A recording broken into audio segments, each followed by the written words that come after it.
वक्त अब ईरान के लिए जो दो ऑप्शन बचती हैं, डिप्लोमेटिक ऑप्शन ज़रूर रहनी चाहिए. They should not walk of from the table because उनका एक फेस सेविंग भी रहना चाहिए.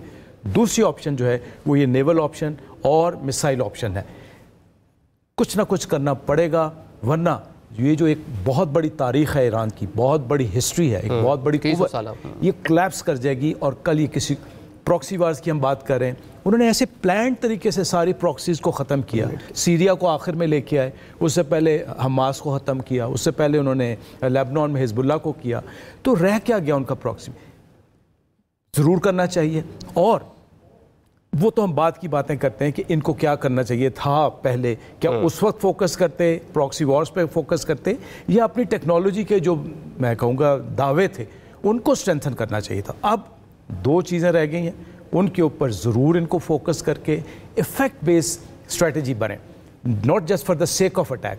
कोई इफ़ेक्ट बेस्ड स्ट्रेटजी बनाएं और उससे इफ़ेक्ट क्रिएट करें, फोकस होकर क्रिएट करें, ताकि इनकी कोई साख रह जाए, इनकी सुनी भी जाए. जिस तरह भी चीमा साहब ने कहा था कि बार के हक़ में जिस तरह हमने 5 घंटे मिसाइल्स मारे इंडिया के ऊपर, वो खुद उनको सीज़ फायर को मजबूर होना पड़ गया. कोई इस तरह का कह लें कि सरप्राइज डेफिनेटली इसराइल को देना पड़ेगा.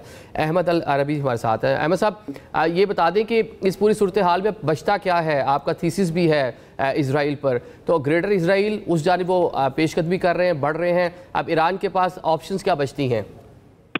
देखें, बहुत शुक्रिया आपका. सबसे पहले जो ग्रेटर इसराइल है वो एक इवेंचुअल रियलिटी बन चुकी है. अब इसमें किसी को कोई डाउट होना नहीं चाहिए. It's not a conspiracy theory any more. ये अब ग्राउंड के ऊपर जो उनका एक्सपेंशनिज्म है इसराइल का, आप देख रहे हैं कि वो बिल्कुल एग्जैक्टली उसी तरह है जिस तरह 1984 का ओडिड यीनॉन का प्लान था, और उसी हिसाब से वो आगे की तरफ बढ़ रहे हैं.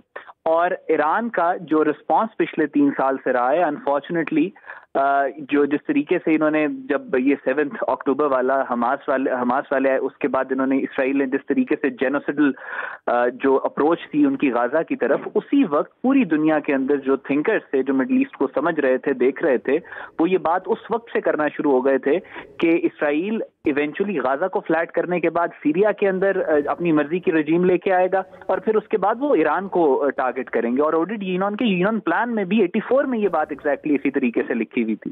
तो ईरान को उस वक्त से वार्न किया जा रहा था, they are coming for you. सारा कुछ आंखों के सामने था. जिस तरीके से उन्होंने ओवरनाइट 3000 पेजेस को ब्लास्ट करके हिजबुल्लाह को खत्म किया, 20-25 साल की जो ईरान की मेहनत थी, जिस तरीके से उन्होंने ईरानियन प्रेसिडेंट और ईरानियन फॉरेन मिनिस्टर वाला वाकया हुआ, जिस तरीके से इस्माइल हानिया को सिंगल आउट करके, पिन पॉइंट करके शहीद किया गया ईरान में, it was a particular eventuality कि इन्होंने ये करना था, और अब हो रहा है ये. सो ईरान के पास लिमिटेड ऑप्शंस हैं. ईरान ने बूस्ट अपनी प्रॉक्सीज को ही किया है कि पूरे मिडिल ईस्ट के अंदर हमारी प्रॉक्सीज हैं, और उसके ऊपर उसने इन्वेस्टमेंट भी की है. सो जहां तक मिसाइल्स की बात है या जहां तक ड्रोन्स की बात है, ड्रोन्स तो रिपोर्टेडली सुनने में आ रहा है जो इन्होंने भेजे थे वो तो जॉर्डन को क्रॉस नहीं कर सके.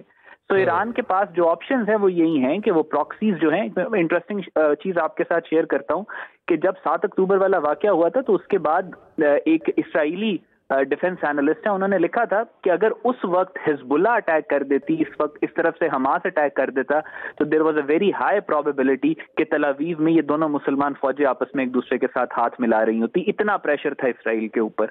लेकिन फिर हुआ यही कि इन्होंने वो मौका, अपॉर्चुनिटी मिस कर दी.